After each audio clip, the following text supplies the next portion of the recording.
Tu kalau kita jumpa tengah jalan, kalau kita masuk hutang, ingat ni orang kubu masuk hutang cari apa, dengar suara, muka tak ada, dengar suara,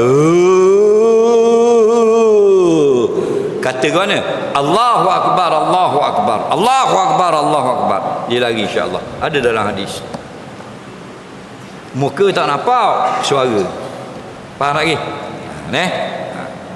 Kita jalan lautan, duduk di pokok, buat gitu. Faham? Kita Allahu Akbar, Allahu Akbar, insya-Allah dia lagi. Faham?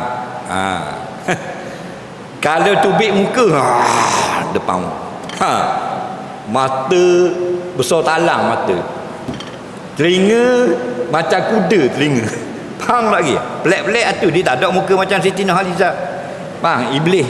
Faham? Kalau dia tunjuk, kalau tunjuk muka, mu kata ke mana? Al-anuka bilaknatillah salasa 3 kali. Kita duduk tubik kat pokok dalam hutan, berak dia tubik.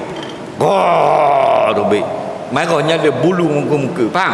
Ingat Al-anuka bilaknatillah, aku laknat kamu dengan laknat daripada Allah. Kena sebut nama Allah.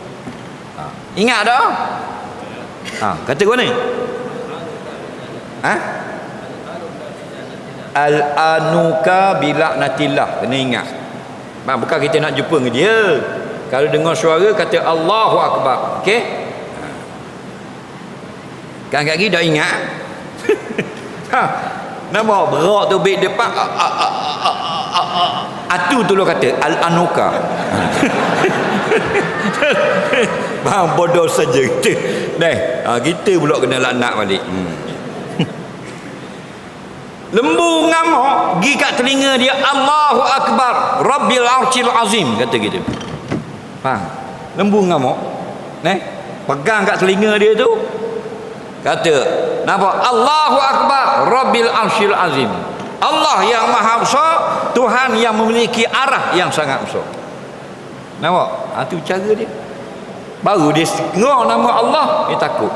Dia yang tak takut Allah bukan lembu, kita manusia. Faham? Tak takut Tuhan.